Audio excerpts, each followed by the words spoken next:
অনেক অনেক দিন আগের কথা। এক মাঠে একটি বড় আমের গাছ ছিল। একটি বালককে গাছটি খুব পছন্দ করত।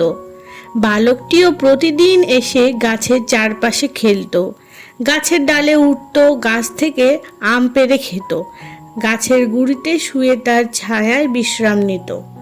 বালকটি গাছটিকে খুব ভালোবাসতো, আর আম গাছটিও এতে খুবই আনন্দিত ছিল। সময় গড়িয়ে যায়, কিন্তু অনেক দিন বালক আর গাছের নিচে খেলতে আসে না। একদিন হঠাৎ বালকটি আবার গাছের কাছে ফিরে এলে গাছটি বলল, তুমি আবার ফিরে আসায় আমি খুব আনন্দিত, এসো আবার খেলা শুরু করো। কিন্তু বালকটি শুধালো, আমি এখন আর আগের বালকটি নেই। এখন আমি আর গাছের গুঁড়িতে দৌড়াদৌড়ি করে খেলা করি না। আমার এখন খেলনা চাই, কিন্তু খেলনা কিনতে টাকা প্রয়োজন। গাছটি বলল, কিন্তু আমার কাছে তো টাকা নেই। তুমি চাইলে আমার সকল আম পেড়ে বাজারে বিক্রি করে টাকা জোগাড় করতে পারো। কথাটি বালকটির খুব মনোপুত হলো। সে সব আম গাছ থেকে পেড়ে ব্যাগে করে নিয়ে বাজারের উদ্দেশ্যে রওনা দিল। বালকটি খুব আনন্দিত, এবং বালকের আনন্দ দেখে গাছটিও খুব তৃপ্ত ও আনন্দিত হলো। আমগুলো পেড়ে নিয়ে যাওয়ার পর অনেক দিন আর বালকটির দেখা নেই। গাছটি আবারও খুব দুঃখ পেল। হঠাৎ একদিন বালকটি গাছের কাছে ফিরে এলো। ততদিনে সে পরিপূর্ণ যুবক। গাছটি এতে খুব আনন্দিত হলো। বালকটিকে আবারও গাছের সাথে খেলতে অনুরোধ করলো সে। কিন্তু বালকটি জানালো এখন আর তার সেই সময় নেই। সে বড় হয়েছে, অনেক দায়িত্ব তার বেড়েছে, সে এখন অনেক ব্যস্ত। তার এখন বাড়ি বানানোর খুবই দরকার। তাই সে গাছটির কাছে আবারও সাহায্য চাইল।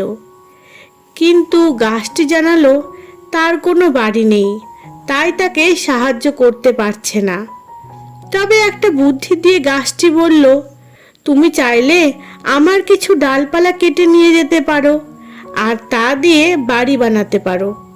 বালকটি তখন গাছের সকল ডালপালা কেটে নিয়ে হাসি মুখে বাড়ি অভিমুখে চলে গেল। পিছন ফিরে একবারও গাছটির দিকে তাকালো না।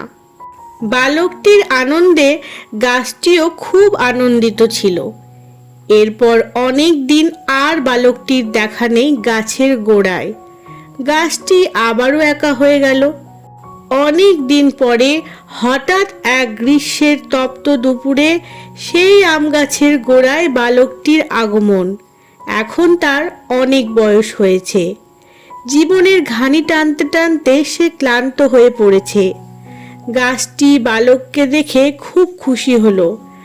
আবারও তার সাথে খেলার অনুরোধ করলো। কিন্তু বালকটি জানালো, আমার এখন আর খেলার বয়স নেই। আমি বৃদ্ধ হয়ে যাচ্ছি। জীবন যুদ্ধে লড়তে লড়তে আজ আমি ক্লান্ত। আমাকে এখন জীবন যাপনের জন্য নদীতে মাছ ধরতে যেতে হবে, কিন্তু আমার কোনো নৌকা নেই। তুমি কি আমাকে কোনো সহায়তা করতে পারো? গাছটি তখন বলল, তুমি চাইলে আমার গুঁড়ি কেটে নিয়ে যেতে পারো এবং এটা দিয়ে নৌকা বানিয়ে নিতে পারো। গাছের এমন পরামর্শে বালকটির চোখে মুখে আনন্দের শিহরণ খেলে গেল। সে তৎক্ষণাৎ কুঠার দিয়ে গাছের গুঁড়ি কেটে নিয়ে গেল এবং নৌকা বানিয়ে নদীতে চলে গেল মাছ শিকারে। অনেক দিন আর তার দেখা নেই এখানে। হঠাৎ অনেক দিন পর শেষ পর্যন্ত গাছের কাছে ফিরে এলো লোকটি। ততদিনে সে জীবন সীমার শেষ প্রান্তে। কিন্তু গাছটি শুধালো, দুঃখিত বালক, আমার কাছে এখন আর তোমাকে দেওয়ার মতো কিছুই নেই, এমনকি কোনো ফলও নেই। বৃদ্ধ হাসলো এবং বলল, আমারও এখন ফল খাওয়ার মতো দাঁতও নেই। গাছটি তখন বলল, আমার কোনো ডালপালা বা গুঁড়িও নেই যেখানে তুমি চড়বে। লোকটি বলল, গাছের ডালে চড়ার মতো বয়সও এখন আমার নেই।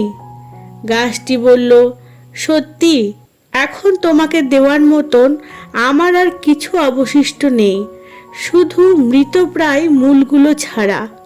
বৃদ্ধটি বলল, আমার এখন এগুলোর কোনোটাই দরকার নেই। আমার শুধু বিশ্রাম নেওয়ার মতো একটা জায়গা চাই, যেখানে বসে আমি আমার এতগুলো বছরের পাওয়া না পাওয়ার হিসাবটা একটু মেলাবো। গাছটি বলল, তাহলে মৃতপ্রায় গাছের মূলই এর জন্য আদর্শ জায়গা। এখানে বসো আর ভাবো জীবন তোমাকে কি দিয়েছে, কি দেয়নি, কি করা উচিত ছিল আর কি করা ঠিক হয়নি। লোকটি গাছের মূলে বসলো আর গাছটি অনেক আনন্দিত হলো। আনন্দ গাছের কান্না হয়ে ঝরে পড়ল। আমাদের প্রত্যেকের জীবনেও এমন একটি গাছ আছে, আর তা হলো আমাদের পিতামাতা। এবার গাছটির ত্যাগগুলোর সাথে আমাদের বাবা মাকে মিলিয়ে দেখুন। আপনি কতটা ব্যস্ত সেটা কোনো কথা নয়, বরং বাবা মায়ের সঙ্গে জীবনের কতটা সময় অতিবাহিত করেছেন, তাদের জন্য আপনি কি কি করতে পেরেছেন তার হিসাব মিলিয়ে নিন। ধন্যবাদ।